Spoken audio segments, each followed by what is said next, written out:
साथियों, स्वागत है आपका self study classes with Sumit Jain YouTube channel में। तो साथियों, स्टार्ट हो चुका है आज का ये सेशन। सभी लोग एक बार वीडियो को लाइक जरूर कर देंगे और जिन भी साथियों ने सेल्फ स्टडी क्लासेस का ऐप डाउनलोड नहीं किया वो सेल्फ स्टडी क्लासेस का ऐप जरूर डाउनलोड कर लें, है ना। और 2020 टेस्ट सीरीज से दोस्तों सभी लोग जुड़ जाएं, लाइक करें अपने इस वीडियो को और दोस्तों अपने मित्रों तक शेयर जरूर करना है। और ये 2020 जो टेस्ट सीरीज होती है ये सप्ताह में 2 दिन होती है दोस्तों, एक रविवार और दूसरे गुरुवार को, ठीक है। इनको आपको याद करना है। और दोस्तों यहां पर आपके जो प्रश्न पूछे जाते हैं बहुत ही इंपॉर्टेंट पूछे जाते हैं। हिंदी साहित्य टीजीटी पीजीटी के लिए स्पेशल निचोड़ क्लासें चल रही हैं, यानी कि दोस्तों टीजीटी पीजीटी के लिए क्या स्पेशल है, ऐसी क्लासें चल रही हैं। आदिकाल में क्या स्पेशल है, भक्ति काल, रीतिकाल और दोस्तों आधुनिक काल में क्या स्पेशल है, ऐसी क्लासें चल रही हैं। तो जितने भी हमारे साथी हैं वो दोस्तों जुड़ सकते हैं, वीडियो को लाइक और शेयर कर सकते हैं। और चतुर्थ बैच स्टार्ट हो चुका है, तो जिन भी साथियों को शुरुआत से पढ़ना है अभी भी इस कोर्स में दोस्तों इस बैच में एडमिशन ले सकते हैं और अपना अध्ययन बहुत अच्छे से कर सकते हैं, ठीक है। तो स्टार्ट करते हैं आज का ये सेशन। सभी लोग तैयार रहें दोस्तों, आपको बताना है हालाबाद के प्रवर्तक कौन माने जाते हैं। जल्दी से आपको कमेंट में लिखना है हालाबाद के प्रवर्तक कौन माने जाते हैं। नरेंद्र शर्मा, रामेश्वर शुक्ल अंचल, सुमित्रानंदन पंत, हरिवंश राय बच्चन। हालाबाद के प्रवर्तक का नाम क्या है, हालाबाद के प्रवर्तक कौन माने जाते हैं, इसका उत्तर आपको चयन करना है, तब आपका राइट आंसर क्या हो जाएगा। हालाबाद के प्रवर्तक का नाम क्या है, हालाबाद के प्रवर्तक कौन माने जाते हैं, उत्तर आपको लिखना है। जल्दी से सभी लोग बताएंगे और सही आंसर आ रहा है सभी लोगों का कि सर हालाबाद के जो प्रवर्तक माने जाते हैं वो कौन माने जाते हैं, हालाबाद के प्रवर्तक। Very good, Harivansh Rai Bachchan. हरिवंश राय बच्चन, ये आपका बिल्कुल सही है आंसर, राइट आंसर है दोस्तों, ठीक है। उसके बाद आपको अगला क्वेश्चन बताना है, यहां पर आ जाते हैं।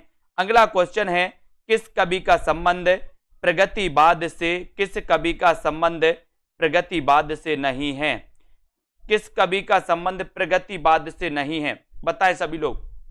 रामदरस मित्र का, मुक्तिबोध, त्रिलोचन या फिर नागार्जुन का। किस कवि का संबंध प्रगतिवाद से नहीं है, किस कवि का संबंध प्रगतिवाद से नहीं है, इसका उत्तर आपको बताना है। किसका नहीं है, रामदरस मिश्र का, मुक्तिबोध का, त्रिलोचन का या फिर नागार्जुन का। प्रश्न क्रमांक 261 का आंसर आपको बताना है। 261 का आंसर सभी लोग बताएंगे और राइट आंसर सीधा चला जाता है कि सर मुक्तिबोध का संबंध प्रगतिवाद से है ना, त्रिलोचन का संबंध प्रगतिवाद से है, नागार्जुन का भी संबंध है, लेकिन रामदरस मिश्र का संबंध प्रगतिवाद से नहीं है। तो आपका जो ए नंबर है वो आपने बिल्कुल सही है, ठीक है। प्रगतिवाद दोस्तों मार्क्सवाद से प्रभावित माना जाता है, इसको अपन को याद करना है। और हनूस नाटक के रचनाकार कौन है, बताएं। 262 का आंसर, हनूस नाटक के रचनाकार कौन है, ये क्वेश्चन दोस्तों आता है कई बार, है ना। बताएं, कुसुम कुमार हैं, रमेश बख्शी हैं, भीष्म साहिनी या फिर मोहन राकेश। हनूस नाटक के नाटककार कौन माने जाते हैं, हनूस नाटक के रचनाकार कौन माने जाते हैं, सभी लोग उत्तर बताएंगे। और बहुत अच्छा प्रश्न है, उत्तर भी आपका हो जाएगा भीष्म साहिनी। भीष्म साहिनी यानी कि आपका जो सी नंबर है, सी नंबर वो बिल्कुल सही हो जाएगा। हनूस नाटक के रचनाकार भीष्म साहिनी है, सी आपका राइट आंसर, वेरी गुड। अंधा कुआं के रचनाकार कौन है, अंधा कुआं के रचनाकार कौन है, लक्ष्मी नारायण भारद्वाज, डॉक्टर लक्ष्मी नारायण लाल, मोहन राकेश या फिर धर्मवीर भारती। अंधा कुआं के रचनाकार कौन माने जाते हैं, अंधा कुआं के रचनाकार कौन माने जाते हैं, इसका उत्तर आपको चयन करना है। सभी लोग वीडियो को लाइक जरूर करेंगे और अंधा कुआं के रचनाकार आपको चयन करना है। और सीधा सीधा आंसर आपका जाता है दोस्तों, अंधा कुआं के रचनाकार कौन माने जाते हैं, लक्ष्मी नारायण भारद्वाज हैं या लक्ष्मी नारायण लाल हैं, है ना। तो राइट आंसर सभी लोगों ने बता दिया कि सर अंधा कुआं डॉक्टर लक्ष्मी नारायण लाल, यानी कि आपका जो बी नंबर है, विकल्प नंबर बी, वो बिल्कुल सही है। अंधा कुआं के रचनाकार लक्ष्मी नारायण लाल है, बी नंबर आपका राइट आंसर है। यहां पर आ जाते हैं, शारदिया के नाटककार कौन है, शारदिया के नाटककार कौन है, जगदीश चंद्र माथुर, डॉक्टर लक्ष्मी नारायण लाल, मोहन राकेश या फिर इनमें से कोई नहीं। शारदिया ये किसका नाटक है, या शारदिया के नाटककार कौन है, बताइए। एक बार लाइक जरूर कर लें। जिन भी साथियों ने self study classes app download नहीं किया वो ऐप को जरूर डाउनलोड कर लें दोस्तों। शारदिया के नाटककार आपको बताना है। अच्छा क्वेश्चन है और आपने उत्तर बता दिया है प्रश्न क्रमांक 264 में कि सर शारदिया जो नाटक है वो नाटक है जगदीश चंद्र माथुर का, यानी कि आपका जो 1 नंबर है वो बिल्कुल सही है। जगदीश चंद्र माथुर आपका राइट आंसर है। शारदिया के नाटककार जगदीश चंद्र माथुर माने जाते हैं। 1 नंबर आपका राइट आंसर हो जाता है।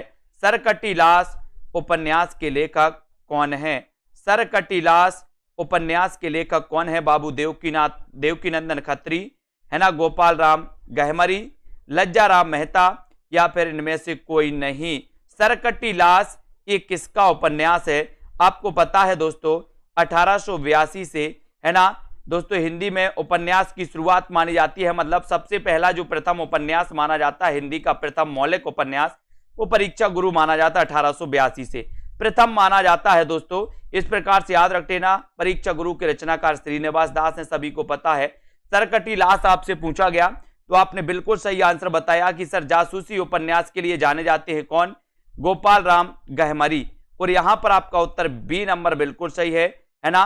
सरकटीलास उपन्यास के लेखक गोपाल राम गहमरी हैं। बी आपका राइट आंसर है। अगला क्वेश्चन है, निम्न में से कौन सा उपन्यासकार दोस्तों आंचलिक उपन्यासकार है। आंचलिक उपन्यासकार कौन है, यशपाल है, जैनेन्द्र कुमार है, राही मासूम रजा हैं, या फिर अज्ञे। कौन सा उपन्यासकार दोस्तों आपको बताना है, कौन सा उपन्यासकार आंचलिक उपन्यासकार है। ये 4 विकल्प हैं। हिंदी का प्रथम आंचलिक उपन्यास आपको पता है दोस्तों कौन माना जाता है, मेला आंचल, है ना प्रथम। तो याद रख लेना ये आंचलिक उपन्यास माना जाता है यशपाल का। यशपाल माने जाते उपन्यासकार आंचलिक, जैनेन्द्र कुमार या फिर राही मासूम रजा। और बहुत बढ़िया आंसर है दोस्तों कि सर आंचलिक उपन्यासकार माने जाते, वेरी गुड, राही मासूम रजा ये आंचलिक उपन्यासकार माने जाते हैं, यानी कि आपका सी नंबर बिल्कुल सही है ना। इनकी दोस्तों रचनाओं में आपने आधा गांव पढ़ा होगा, आधा गांव मासूम है ना, टोपी शुक्ला पढ़ा होगा, ठीक है। अब यहां पर भारत विभाजन पर आधारित उपन्यास कौन सा है। भारत विभाजन पर आधारित उपन्यास आपको बताना है, झूठा सच, तमस, सीधी सच्ची बातें और आधा गांव। भारत विभाजन पर आधारित उपन्यास कौन सा है, जल्दी से आपको लिखित जल्दी से चयन करना है। भारत विभाजन पर आधारित जो उपन्यास है वो उपन्यास कौन सा है। भारत विभाजन पर आधारित उपन्यास कौन सा है, झूठा सच है, तमस है, सीधी सच्ची बातें हैं, या फिर आधा गांव है। ये आपको चयन करना है और उत्तर आपको बताना है। भारत विभाजन पर आधारित उपन्यास है ना कौन सा है, झूठा सच, तमस, सीधी सच्ची बातें या फिर आधा गांव, है ना। कौन सा नहीं है पूछा है दोस्तों, कौन सा नहीं है, नहीं है पूछा है तो नहीं में लगाना था आपको, है ना। और नहीं में आपका, है ना, देखते हैं कौन कौन सही उत्तर बताता है।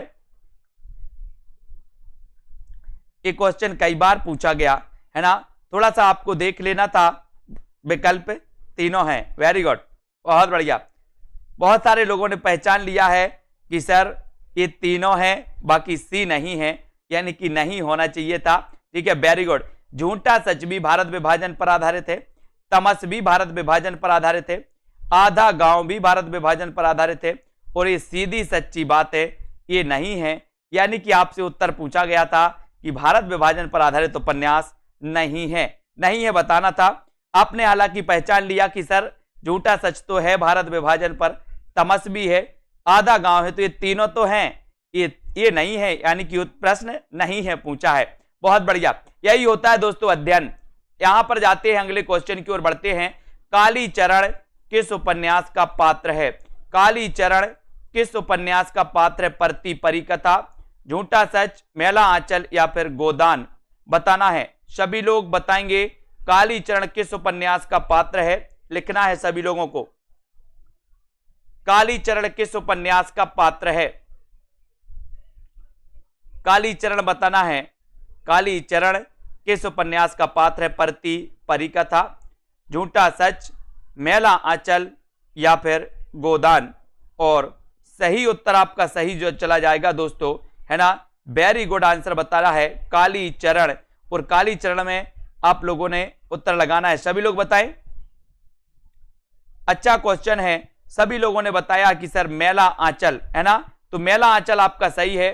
ये कालीचरण दोस्तों मैला आंचल का पात्र है। और आपको पता है मैला आंचल ये फणीसुरनाथ रेणु जी का दोस्तों उपन्यास है, प्रथम आंचलिक उपन्यास माना जाता है। आपका उत्तर 3 नंबर यानी कि सी नंबर बिल्कुल सही हो जाएगा। अगला क्वेश्चन है, शोषक वर्ग के प्रति घृणा का भाव किस कविता की मुख्य प्रवृत्ति रही है? शोषक वर्ग के प्रति घृणा का भाव किस कविता की मुख्य प्रवृत्ति रही है? छायावादी कविता की, प्रगतिवाद की, प्रयोगवादी कविता की या फिर आधुनिकतावादी कविता की? ये आपको चयन करना है, सभी लोग बताएंगे। शोषक वर्ग के प्रति घृणा का भाव किस कविता की मुख्य प्रवृत्ति रही है? ये आपको चयन करना है, छायावादी, प्रगतिवादी, प्रयोगवादी या फिर आधुनिकवादी। बताएं किस कविता की रही है दोस्तों? प्रश्न अच्छे से पढ़ लिया। शोषक वर्ग के प्रति घृणा के भाव किस युग की, किस कविता की दोस्तों किस रही है ना, प्रवृत्ति रही है? तो आपको बताना है कि सर प्रगतिवादी, प्रगतिवादी कविता की मुख्य प्रवृत्ति रही है ना। तो आपका उत्तर 2 नंबर बिल्कुल सही है, 2 नंबर आपका राइट आंसर है। निम्न में से किस कवि को दोस्तों, किस कवि को मार्क्सवादी चेतना का कवि माना जाता है? मार्क्सवादी चेतना का कवि किसे माना जाता है? जल्दी से आपको लिखना है, मार्क्सवादी चेतना का कवि किसे माना जाता है? मार्क्सवादी चेतना का कवि किसे माना जाता है? प्रश्न है आपका, मार्क्सवादी चेतना का कवि किसे माना जाता है? अच्छा क्वेश्चन है, 4 विकल्प हैं। और दोस्तों अपन ने मार्क्सवादी कवि माना था किसको? रामविलास शर्मा को। लेकिन इसे याद रख लेना है, किस कवि को मार्क्सवादी चेतना का कवि माना जाता है? उत्तर है केदारनाथ सिंह, उत्तर है केदारनाथ सिंह, यानी कि 4 नंबर और डी नंबर आपका बिल्कुल सही है, केदारनाथ सिंह आपका राइट आंसर है। ठीक है, अगला क्वेश्चन है, युग की गंगा किसकी रचना है? युग की गंगा किसकी रचना है? केदारनाथ सिंह की, केदारनाथ अग्रवाल की, हरिवंश राय बच्चन की या फिर रामेश्वर शुक्ल अंचल की? तो युग की गंगा के रचनाकार कौन है? इसका आंसर आपको चयन करना है और उत्तर आपका क्या हो जाएगा? उत्तर बताना है, सीधे सीधे उत्तर बताएंगे। युग की गंगा किसकी रचना है? राइट आंसर आपको बताना है केदारनाथ सिंह, केदारनाथ अग्रवाल, हरिवंश राय बच्चन या फिर रामेश्वर शुक्ल अंचल। और राइट आंसर है दोस्तों, युग की गंगा केदारनाथ से बहती। बोले सर, तो केदारनाथ अग्रवाल, यानी कि 2 नंबर आपका बिल्कुल सही हो जाएगा। जिन भी साथियों ने self study classes app download नहीं किया है वो सेल्फ स्टडी क्लासेस ऐप को डाउनलोड जरूर कर लेंगे, है ना। और जिन भी साथियों ने अभी तक वीडियो को शेयर नहीं किया है वो वीडियो को शेयर जरूर कर देंगे। तार सप्तक में कौन सा शामिल नहीं है? कौन शामिल नहीं है? अज्ञेय, शमशेर, मुक्तिबोध, नेमी चंद्र जैन तार सप्तक में शामिल नहीं है, तार सप्तक में शामिल नहीं है। ये आंसर आपको बताना है, कौन सा शामिल नहीं है बताएं। तार सप्तक में शामिल नहीं है, बताएं। तार सप्तक समझ रहा है, ये क्वेश्चन आपसे पूछा जाता है, बहुत सारे लोग कंफ्यूज होंगे इसमें। देखते हैं कौन कौन सही बता पा रहा है। और बोले सर कई बार तो आपने बताया है, रटाया है सभी के लिए कि ये चीज को पकड़ो, ये चीज को भूलना नहीं है, है ना। जिन्होंने नहीं पढ़ा वो उत्तर गलत ही लगा देंगे, लेकिन आपका यहां पर उत्तर चला जाता है शमशेर बहादुर। ये तार सप्तक के कवि नहीं है, ये तो दूसरे तार सप्तक के कवि हैं, है ना। तो आपका बी नंबर बिल्कुल सही है। शमशेर बहादुर को कवियों का कवि कहा जाता है दोस्तों, इसको भी अपन को याद करना है। प्रियमबद्ध निम्न में से किस कविता से संबंधित पात्र है? प्रियमबद्ध किस कविता से संबंधित पात्र है?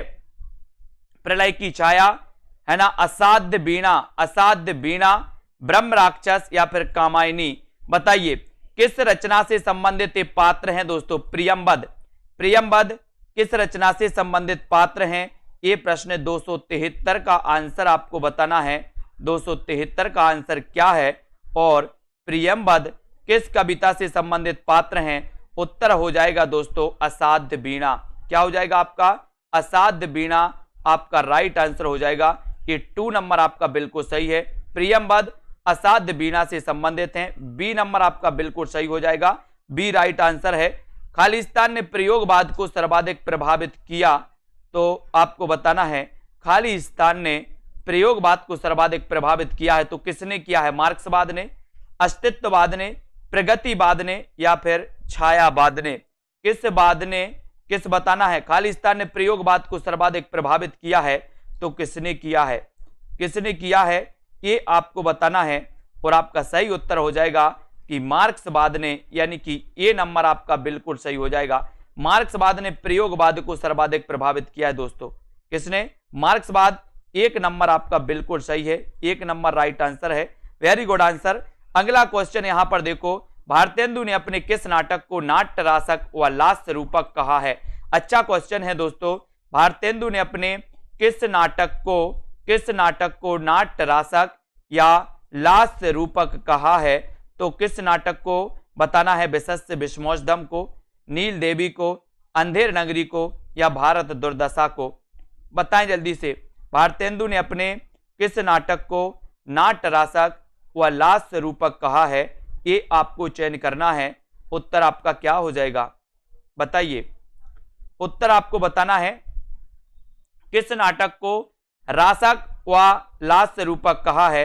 उत्तर सीधा जाएगा भारत दुर्दशा को, यानी कि आपका जो 4 नंबर है भारत दुर्दशा, ये बिल्कुल सही है ना। किस नाटक को नाट्य रासक व लास्य रूपक कहा है? तो वो कहा है भारत दुर्दशा को। 4 number very good answer. Skandagupta नाटक के प्रथम अंक में कुल कितने दृश्य हैं?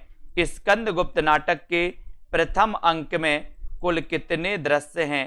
कितने दृश्य हैं? 8, 10, 7 या फिर 9? स्कंदगुप्त नाटक के प्रथम अंक में कितने दृश्य हैं? स्कंदगुप्त नाटक के रचनाकार जयशंकर प्रसाद हैं। ठीक है, जिन भी साथियों ने अभी तक self study classes app download नहीं किया वो ऐप को जरूर डाउनलोड कर लें और अध्ययन में लग जाएं। ठीक है, तो यहां पर आपका राइट आंसर चला जाएगा 7। कितने हैं? स्कंदगुप्त नाटक के प्रथम अंक में कुल 7 दृश्य हैं दोस्तों। 3 नंबर आपका 7 दृश्य बिल्कुल सही हो जाएगा। 3 नंबर आपका राइट आंसर हो जाएगा। ऐतिहासिक नाटककार के रूप में कौन प्रतिष्ठित है? ऐतिहासिक नाटककार के रूप में कौन प्रतिष्ठित है? भीष्म साहनी, मोहन राकेश, लक्ष्मी नारायण लाल या फिर जयशंकर प्रसाद? बताना है आपको ऐतिहासिक नाटककार के रूप में कौन प्रतिष्ठित है? ऐतिहासिक नाटककार के रूप में कौन प्रतिष्ठित है? कौन प्रतिष्ठित है? भीष्म साहनी, मोहन राकेश, लक्ष्मी नारायण लाल और जयशंकर प्रसाद? राइट आंसर है जयशंकर प्रसाद। 4 नंबर आपका सही हो जाएगा। ऐतिहासिक नाटककार के रूप में प्रसिद्ध हैं दोस्तों जयशंकर प्रसाद। 4 नंबर आपका बिल्कुल सही है, 4 नंबर राइट आंसर है। अगला क्वेश्चन बताना है कैदी की पत्नी कृति के लेखक कौन है?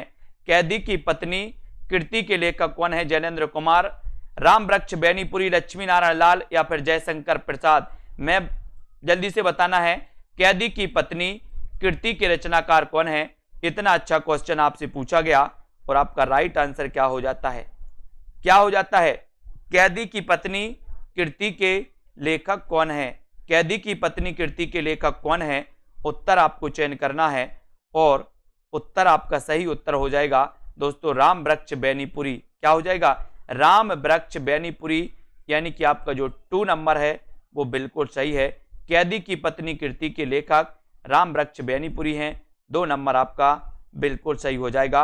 अगला क्वेश्चन है विष्णुकांत शास्त्री की प्रसिद्धि दोस्तों प्रसिद्ध गद्य काव्य कृति का नाम बताना है। विष्णुकांत शास्त्री की कौन सी रचना है ना? बताइए। पूजा, शुभ्रा, कुछ चंदन कुछ कपूर, है ना? कुछ चंदन की कुछ कपूर की, दोपहिया के फूल। तो विष्णुकांत शास्त्री की प्रसिद्ध काव्य कृति कौन सी है? ये पूछा गया 279 में आपसे उत्तर पूछा गया है दोस्तों, तो आपको बताना भी है। और ऐसे कितने साथी हैं जिन्होंने दोस्तों आज का टेस्ट नहीं दिया? 2020 टेस्ट सीरीज का आज का फ्री टेस्ट किसने नहीं दिया? सप्ताह में 2 दिन आपके लिए टेस्ट करवाए जाते हैं उन टेस्ट को आपको जरूर दें, ऐप में बिल्कुल फ्री करवाए जाते हैं, है ना। और विष्णुकांत शास्त्री की प्रसिद्ध गद्य काव्य कृति का नाम क्या है, तो आपने पहले भी पढ़ा है, कुछ चंदन की कुछ कपूर की, ठीक है। तो ये सी नंबर विष्णुकांत शास्त्री की है दोस्तों, 3 नंबर सी नंबर आपका बिल्कुल सही है। अगला क्वेश्चन है, कविता क्या है, निबंध के लेखक कौन है। कविता क्या है, निबंध के लेखक कौन है, रामचंद्र शुक्ल, हजारी प्रसाद द्विवेदी, अध्यापक पूर्ण सिंह या फिर कुबेरनाथ राय। ये आपको बताना है, कविता क्या है, निबंध के लेखक कौन है। कविता क्या है, निबंध के लेखक कौन माने जाते हैं, है ना। कविता क्या है, निबंध के लेखक कौन माने जाते हैं, वो आपको बताना है। बहुत बढ़िया, बहुत सारे लोगों ने टेस्ट दिया है आज का, है ना। तो यहां पर आपको बताना है कि दोस्तों कविता क्या है, निबंध के लेखक। ये क्वेश्चन पहले भी आपने पढ़ा होगा और आपका उत्तर है रामचंद्र शुक्ल, यानी कि आपका जो 1 नंबर है वो बिल्कुल सही है। ये नंबर राइट आंसर है। मीराबाई का मलाल,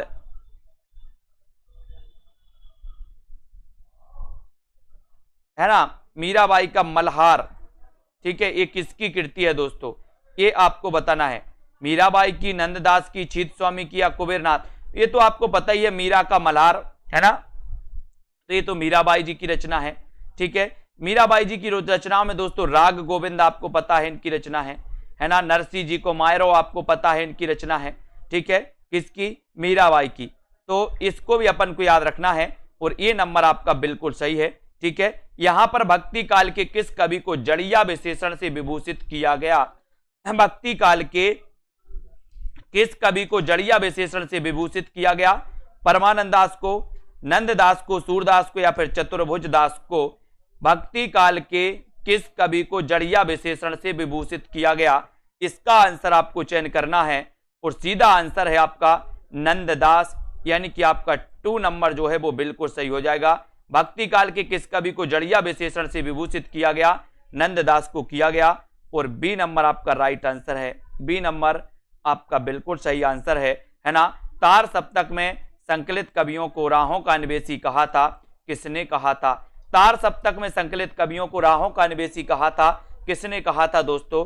आपको पता है तार सप्तक की भूमिका में दोस्तों ये कहा गया है, तार सप्तक की भूमिका में ये कहा गया है कि तार सप्तक के कवि राहों के अन्वेषी हैं, है ना। ये भी आपको याद रखना है। तो तार सप्तक में संकलित कवियों को राहों का अन्वेषी कहा है तो किसने कहा। एक क्वेश्चन भी आता है दोस्तों, ठीक है, ये क्वेश्चन आता है। तो यहां पर तार सप्तक में संकलित कवियों को राहों का अन्वेषी कहा है किसने, अज्ञे ने।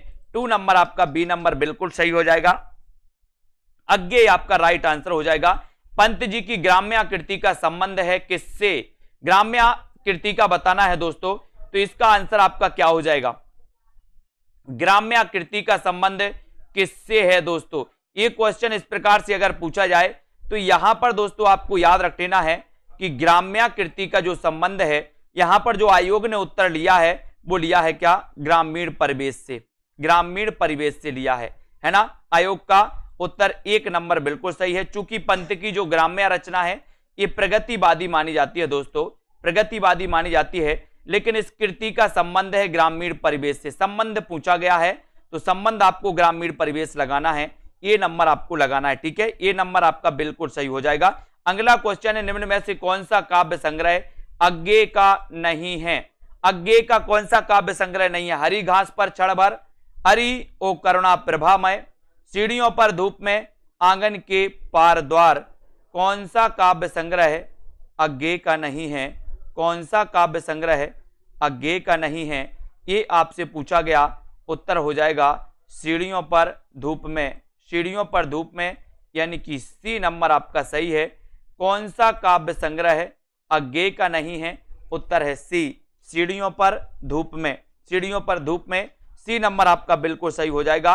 ताजमहल का टेंडर किसका नाटक है, ताजमहल का टेंडर किसका नाटक है, अजय शुक्ला का, स्वदेश दीपक का, सुशील कुमार सिंह का या विभू कुमार का।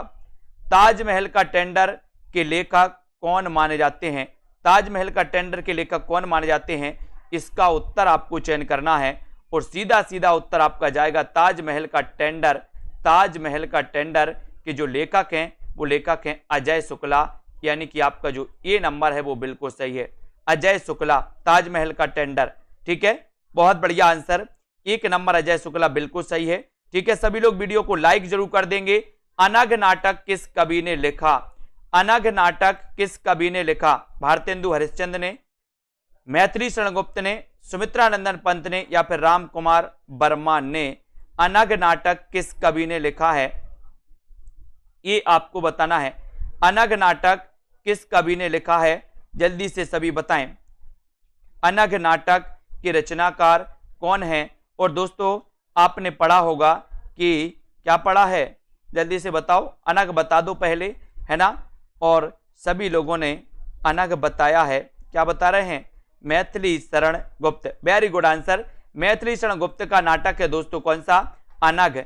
और आपने पढ़ा है कि मैथिली शरण गुप्त, है ना दोस्तों, इनका जन्म हुआ था 1886 चिरगांव जिला झांसी में, है ना। और अनघ नाटक के मैथिली शरण गुप्त माने जाते हैं। 2 नंबर आपका बिल्कुल सही है। समस्त मानव जाति के प्रवर्तक भाव या मनोविकार ही होते हैं, ये कथन किसका है? समस्त मानव जाति के प्रवर्तक भाव या मनोविकार ही होते हैं, ये कथन किसका है? ईलाचंद्र जोशी का, मैथिली शरण गुप्त का, रामचंद्र शुक्ल का, या फिर राम कुमार वर्मा का? ये बताना है आपको। समस्त मानव जाति के प्रवर्तक भाव या मनोविकार ही होते हैं, ये कथन किसका है? ये कथन आपको बताना है। इतना अच्छा क्वेश्चन आपसे पूछा गया, अच्छा क्वेश्चन है, वेरी गुड क्वेश्चन है दोस्तों। और आपका उत्तर भी बहुत लाजवाब आया है कि सर समस्त मानव जाति के प्रवर्तक भाव या मनोविकार ही होते हैं, ये जो कथन है, ये कथन चला जाता है आपका रामचंद्र शुक्ल की ओर, यानी कि आपका 3 नंबर बिल्कुल सही है। ठीक है, 3 नंबर आपका राइट आंसर हो जाता है दोस्तों। वीडियो को लाइक करके अपने मित्रों तक एक बार शेयर कर देना। और दोस्तों जिन भी साथियों ने अभी तक self study classes app download नहीं किया, वो आज ही सेल्फ स्टडी क्लासेस का ऐप डाउनलोड कर लें, है ना।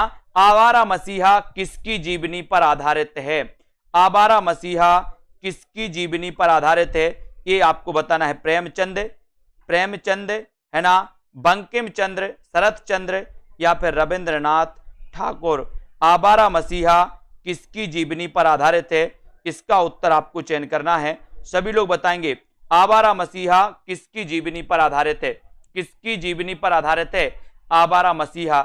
इसके रचनाकार आपको पता है दोस्तों कौन है? विष्णु प्रभाकर। कौन है? विष्णु प्रभाकर, है ना। और आवारा मसीहा ये दोस्तों किसकी?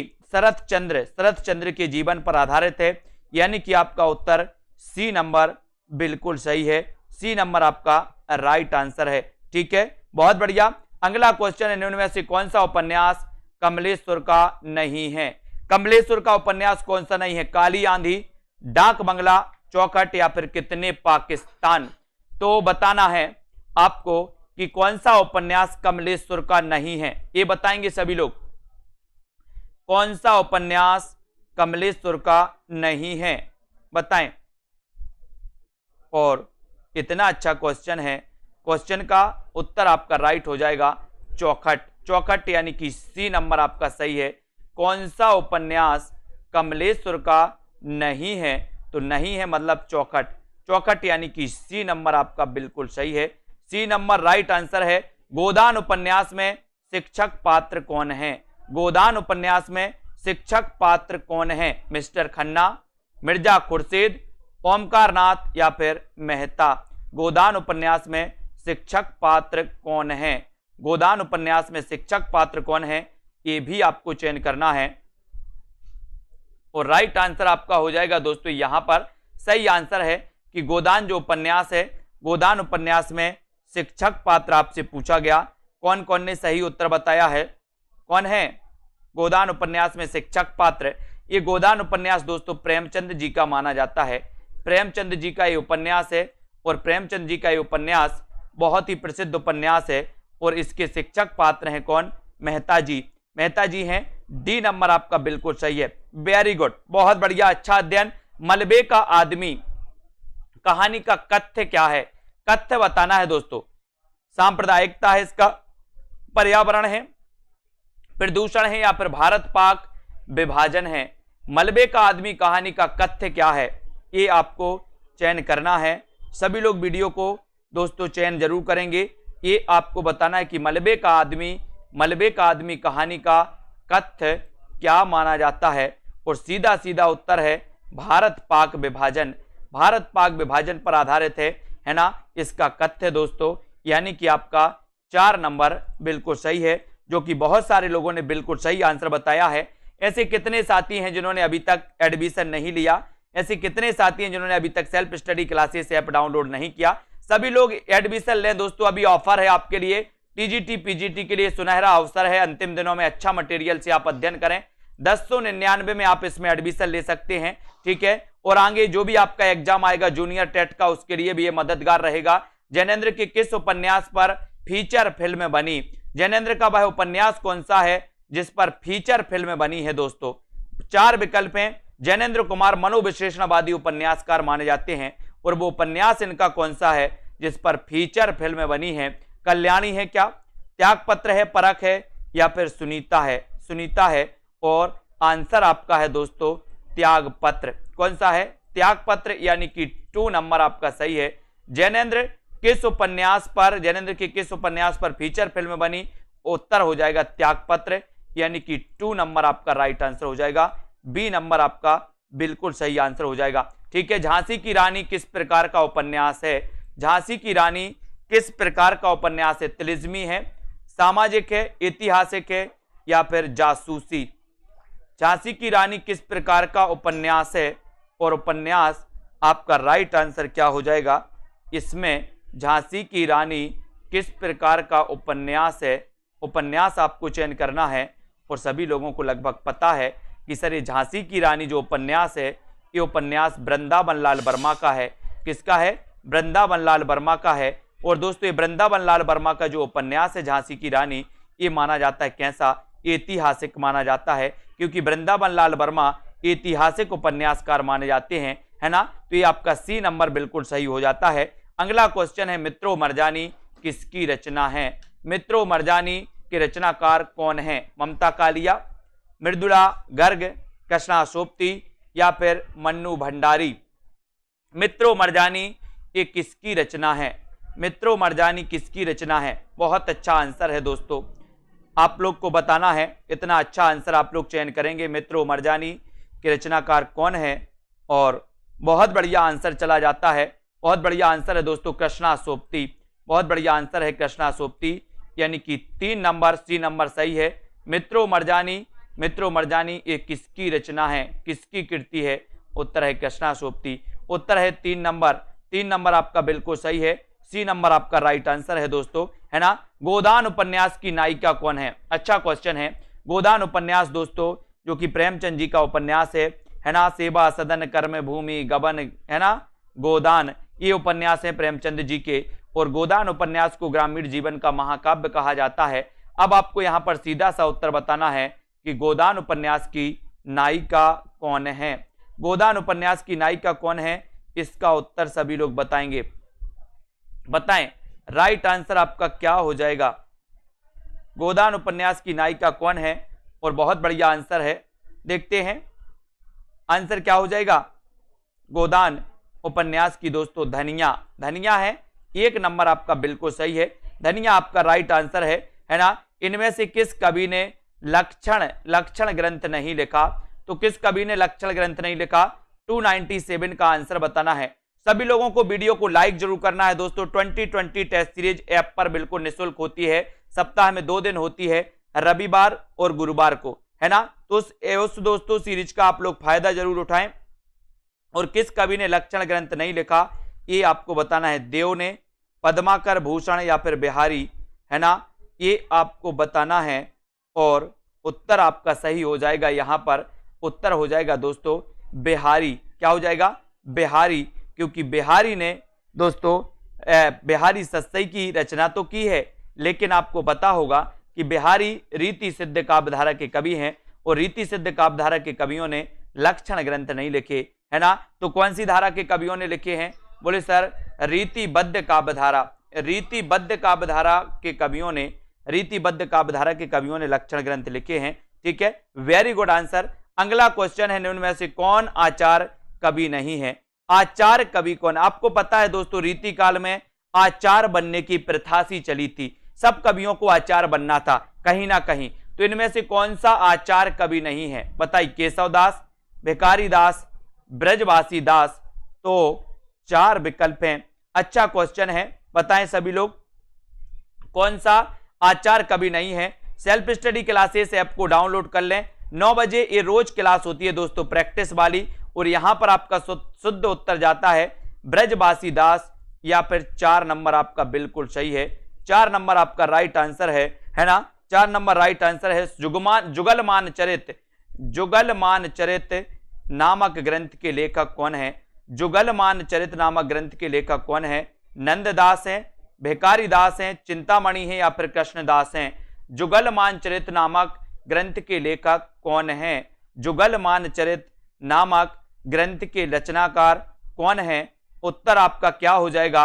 अच्छा उत्तर है दोस्तों, और अच्छा उत्तर है कृष्णदास, है ना। जुगलमान चरित नामक ग्रंथ के रचनाकार हैं कौन? कृष्णदास। कृष्णदास हैं, ये आपका राइट आंसर। 4 नंबर बिल्कुल सही हो जाएगा। चौथा नंबर आपका राइट आंसर हो जाएगा। अगले क्वेश्चन की ओर जाते हैं। कृष्ण काव्य के प्रमुख कवि कौन माने जाते हैं? कृष्ण काव्य के प्रमुख कवि कौन माने जाते हैं? रहीम, तुलसी, सूरदास, या फिर आचार्य शुक्ल? कृष्ण काव्य के प्रमुख कवि कौन माने जाते हैं? इसका उत्तर 300 का उत्तर आपको चयन करना है। और दोस्तों कृष्ण काव्य धारा तो आपने पढ़ी है, भक्ति काल तो अपन ने पढ़ा है ना। भक्ति काल में अपन ने देखा कि सर 2 शाखाओं में से बांटा गया, सगुण और निर्गुण, ठीक है। अब कृष्ण काव्य के प्रमुख कवि कौन माने जाते हैं, इसका उत्तर आपसे पूछा गया, तब आपका उत्तर हो जाता है तुलसी। कौन माने जाते हैं? तुलसी, यानी कि 2 नंबर आपका बिल्कुल सही है।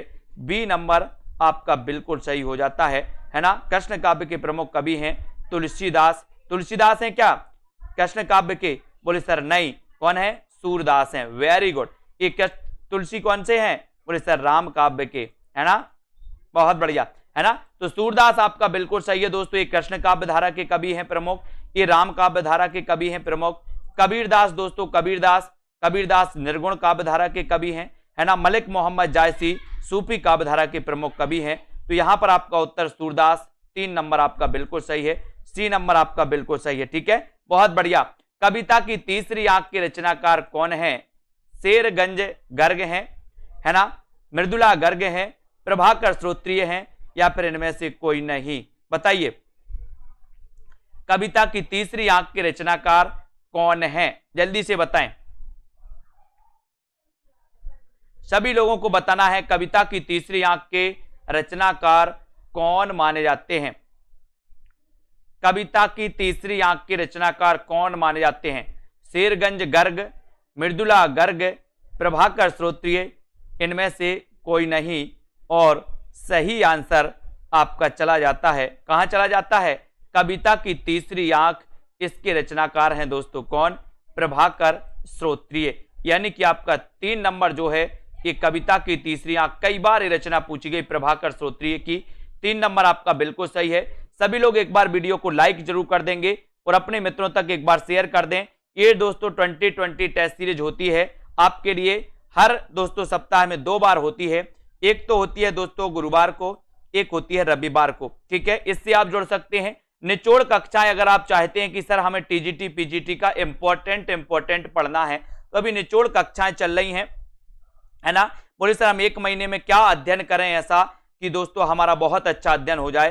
तो निचोड़ क्लासों से जुड़ जाइए आज ही, और self study classes app download कर लीजिए। Self study classes app download कर लेते हो तो यहां पर आपको क्या क्या मिलेगा वो भी सुन लो, ठीक है।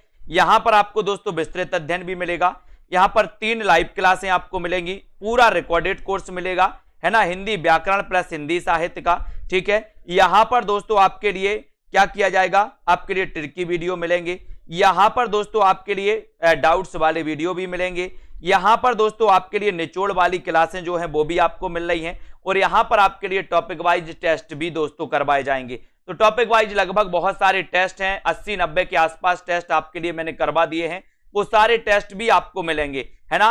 तो ओमदेव जी, विजय लक्ष्मी, श्याम सुंदर जी, सीता देवी जी, ठीक है, इसको आपको याद रखना है। और कंचन, दारसू जी, दीपक उदय जी, प्रमोद जी, संजय यादव जी, अमिता जी, निशी जी, वेरी गुड, ठीक है, बहुत बढ़िया।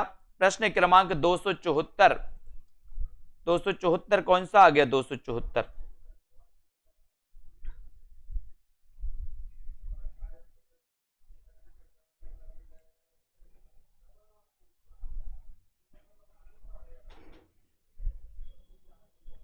यहां पर दोस्तों प्रयोगवाद को सर्वाधिक प्रभावित किया तो मार्क्सवाद ने प्रभावित किया है। अच्छा, सॉरी, प्रयोगवाद को सर्वाधिक प्रभावित किया है तो दोस्तों अस्तित्ववाद ने, सॉरी यहां पर 2 नंबर इसको सुधार लो, वेरी गुड, बहुत बढ़िया, ठीक है। प्रयोगवाद को सर्वाधिक प्रभावित किया है दोस्तों अस्तित्ववाद ने, ये क्वेश्चन आप लोग सुधार लो एक बार। प्रगतिवाद को किया है मार्क्सवाद ने, है ना, प्रगतिवाद को मार्क्सवाद ने और प्रयोगवाद को अस्तित्ववाद ने, वेरी गुड, बहुत बढ़िया, 2 नंबर आपका बिल्कुल सही है। और किसी क्वेश्चन में डाउट से किसी को क्या? 2 नंबर आपका बिल्कुल सही, अशोक जी, लालदास जी, उदय जी, है ना, बिल्कुल कर सकते हैं, मधु जी, ठीक है।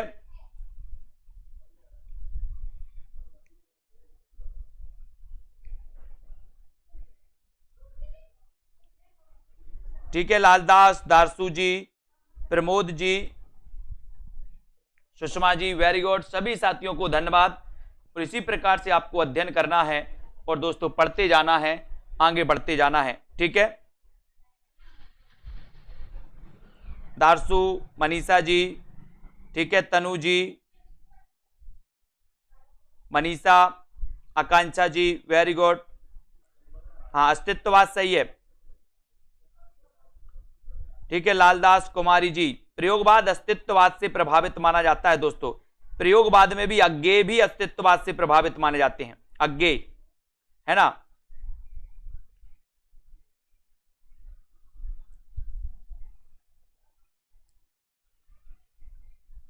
ठीक है, प्रमोद, कुमारी हेमा जी, धन्यवाद सभी साथियों को, रामदयाल जी, ठीक है,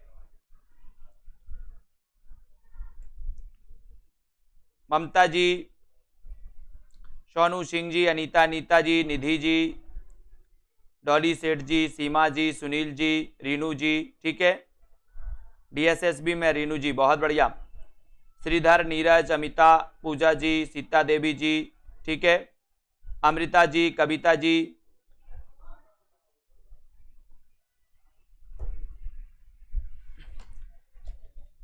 ठीक है दोस्तों। आप लोगों को जिनको भी दोस्तों कोर्स में एडमिशन लेना है वो कोर्स में एडमिशन जरूर लेते जाएं और इसी प्रकार से आपको अध्ययन करते जाना है और सेल्फ स्टडी क्लासेस का ऐप जरूर डाउनलोड कर लेना है, ठीक है। जिन्होंने ऐप को डाउनलोड नहीं किया है वो ऐप को जरूर डाउनलोड कर लें, ऐप को तो डाउनलोड सभी लोगों को करना ही है ना,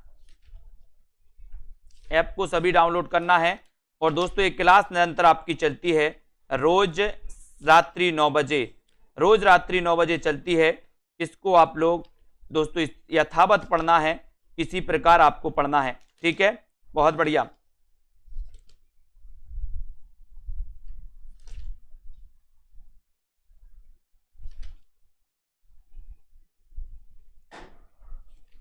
अध्ययन करते जाएं, है ना। प्रवर्तक और आदि प्रवर्तक अलग अलग होते हैं, है ना, ठीक है। और लाल तारा ये रेखा चित्र है, लाल तारा क्या है? रेखा चित्र है, लाल तारा, लाल तारा रेखा चित्र माना जाता है, ठीक है।